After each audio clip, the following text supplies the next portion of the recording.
Hey guys, it's a new year and I wanted to get it started with a little bit of chaos. I'm Angela, you're watching Hobby Night, and let's get started.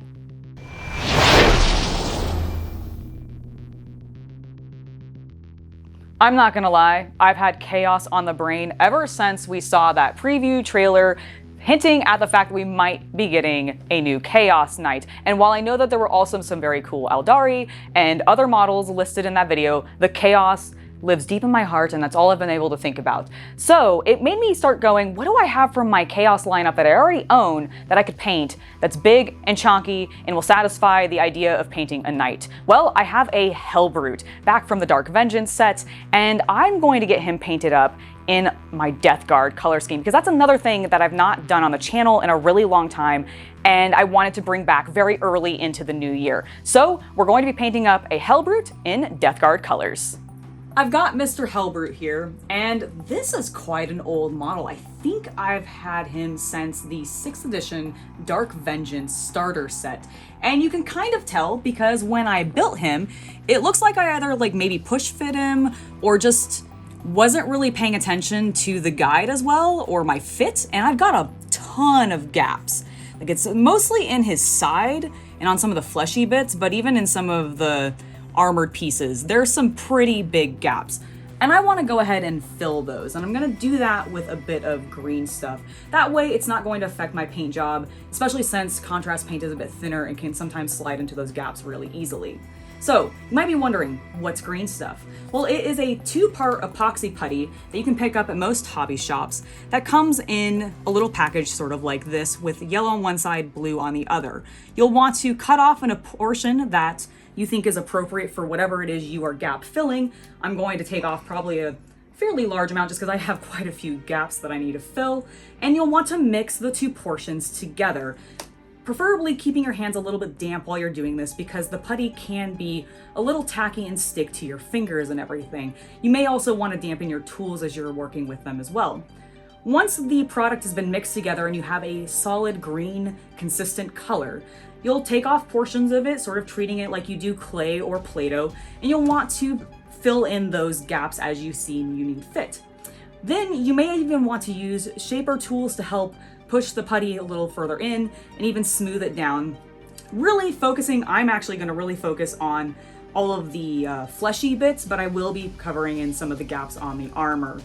Once that's done, I'm going to set them aside and go ahead and let the product dry for 12 hours or so overnight, and then I'll come back the next day and hand prime the piece in Wraithbone so that it's ready for contrast paint.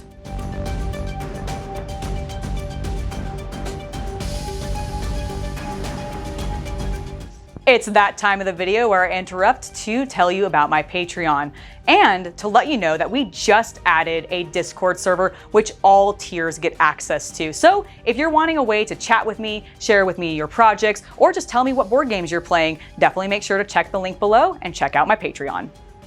I wanted to start on an area of the model that I thought would be the biggest pain in the butt to reprime with the expectation that I wouldn't have to, and that happens to be my friend's mutated flesh. For the front portion of the model, I am going to be using Plaguebearer's flesh. I'm going with a Nurgle aesthetic, and so I wanted to sort of pull in this poxy color, and we're going to be using this on that sick 12-pack that he's got, his very angry face, and his arms and legs. But as we move to the back, we're going to not use this color too much. We are going to draw it around a little bit, but we are going to leave a little bit of a seam. Because the back, I want to look more like it was perpetually bruised, because that's where all of the machinery has been added into him, right? It's been shoved in there, so it's probably going to be pretty damaged skin. So for that, I'm going to use Magos Purple. We're going to apply this to the unpainted back portion and then gently blend it into where we put the Plaguebearer's flesh earlier. We're going to go back and forth glazing these two colors over top of each other until we have a nice blend on the flesh tone, and I'm really happy with how this works out. It takes a little bit of extra time because there is a little bit of glazing, but the end results are wonderful.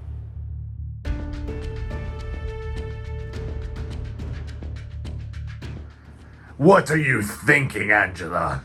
Okay, we've had Chaos Cultist brought up a radical idea. I had a brilliant idea, but she thinks it's too Slanesh. I don't think it's too Slanesh. I'm just worried that, like, my skill isn't capable of pulling it off. Okay. Of course it's capable of it. Okay. You have to believe in yourself and the heart of the cards. That is what Tzeentch teaches all. Oh my god, you're right. All right, so what we're thinking is I've finished the flesh. I was about to move on to a cleanup stage.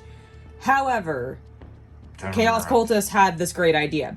I'm going to put my wash on it, which I think is going to be... I think I'm going to do Reikland's. I said earlier I was going to do Agrax. I actually think that's a little too dark for what I want to do. So I think I might just do a Reikland's flesh shade over top of it. And to clarify, you were originally going to do the wash much later. Yes, exactly. I was going to do the wash much later as like an overall thing on the final model. I was going to save it for then.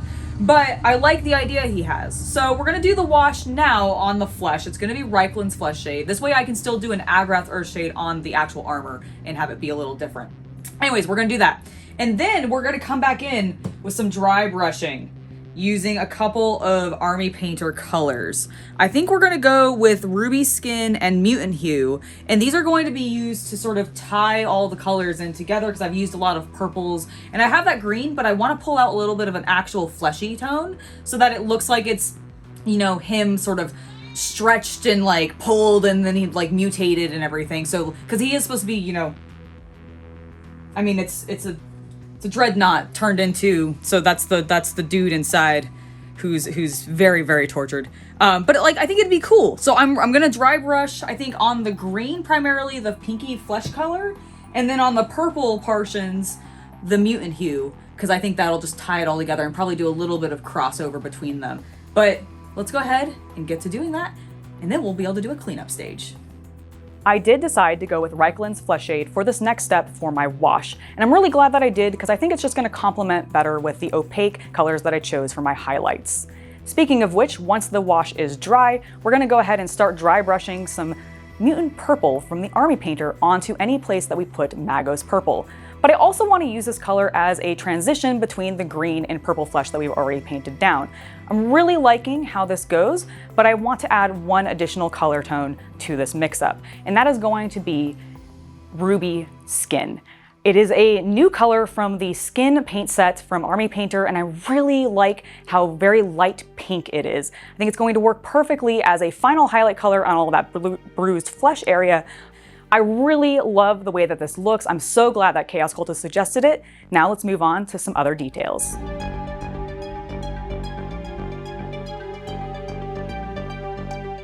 His flesh is looking proper, gross, and mutated, so I think it's time to move on to some of those armor pieces and machinery bits that are actually protruding out of that flesh. We're gonna start with a bit of Basilicanum Gray on any of the pistons that are in his legs, his arms, his ankles, and his back, because there are quite a few of them poking out, and I wanted to make sure that they stood out against the armor.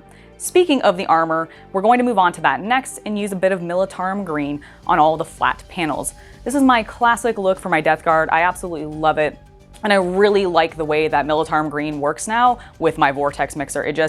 The consistency is so much better, and I'm getting such really great, luscious green color tones out of it. But that's not the only thing that we need to paint for his armor. We also need to take care of all of that spiky trim. So after an off-camera, very long cleanup session, I go ahead and move on to the trim with a bit of Gryph-hound Orange. I use this as an alternative to rust because I really wanted my Death Guard color scheme to be purely contrast. So I really like this as a rust tone, and I love the way it looks with the Militarum Green. This takes a little bit of time because there is a lot of trim on this model, but the end results are just fantastic, and I'm so happy with how he's looking so far.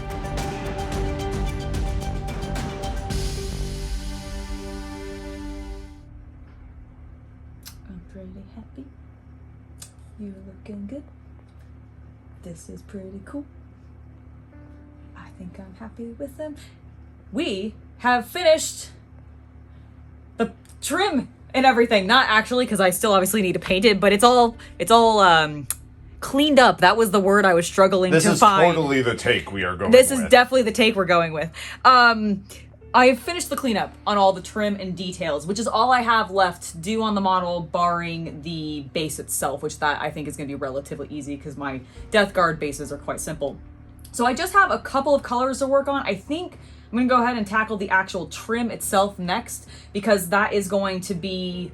There might be a little bit of cleanup that's needed right after that, because there's some like teeth and stuff sticking out of what will eventually be orange that I do think I want to pull out as actual bone work, because I think it's going to accent these horns a bit more, and he's got so many of them that I think it'd be cool to accent it just really nicely. So I'm super pumped. Like, I am so happy with how this guy is turning out. Hopefully I don't mess it up with what I'm doing next, but I'm pretty confident with it. I think it's gonna look rad. So let's go ahead and get to it.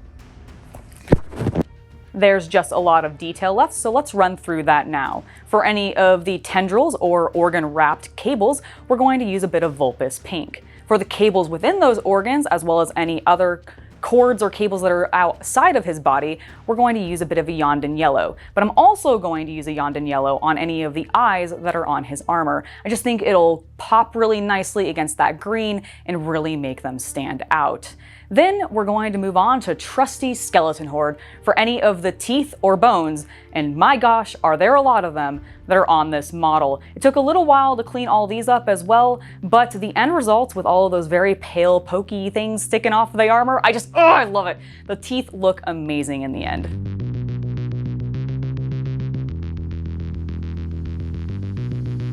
The Hellbrute himself is almost done, but before we get to a final overall wash, I need to take care of the base. I did off camera paint up the stone in a bit of Basilicum Gray just to make it stand out against the Armageddon dust that I'm going to be using for the texture paint, which is what I've done on all of my Death Guard in the past. Once that has had plenty of time to dry, we're going to come back with that overall wash using Reikland's Flesh Shade. This is going to go on everything, all of the horns, all of his armor, it'll go back over his flesh, and of course it'll go on to the ground. Then, once I'm done with that, there's a couple of key details that I need to pull out on this model to really make him part of my Death Guard army. The first is a dry brush using skink blue on the tips of his fingers where the weapons are, and then as well as the barrel of his gun, and I decided to put it also on the chains hanging off his body just to have a little bit more of this blue color tone spread throughout the model. Then, the last thing that I'm going to be doing is adding a bit of Nurgle's Rot to this piece. You see that there is a cord that is sort of broken because when I built this model, I didn't actually connect it correctly. Well, I didn't notice that until after I had finished green stuffing him, so I had to figure out a way to make that sort of work within the theme of the piece. I figured it's a broken pipe. There's like guts and organs and like all sorts of gooey stuff hanging out of it, right? Why not actually add some Nurgle's Rot to it and have it drip down onto the base, which is precisely what I had to do, or what I decided to do, and it turned out so cool. Let's go ahead and look at the final model so you can see the end results.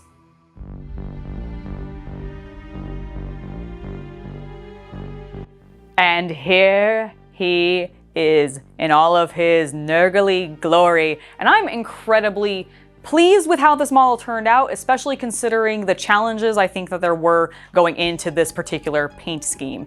Mostly because of my very poor job putting the model together originally, but I think I made all of the flaws end up working to my advantage, and overall even the like slight overprime that I did on the model originally, which is why you see maybe a little bit of those little holes in the macro lens film, or in the macro capture and everything like that.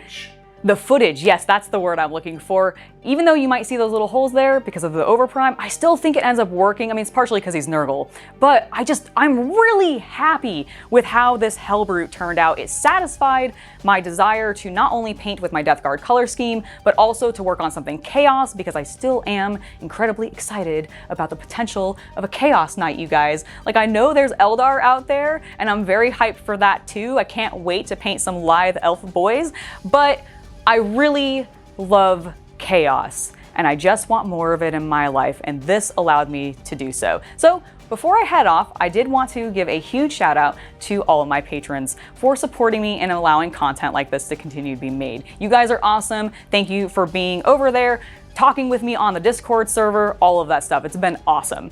Now, I have been Angela. You've been watching Hobby Night, and I'll see you guys next week with some more news and another painting tutorial. Bye.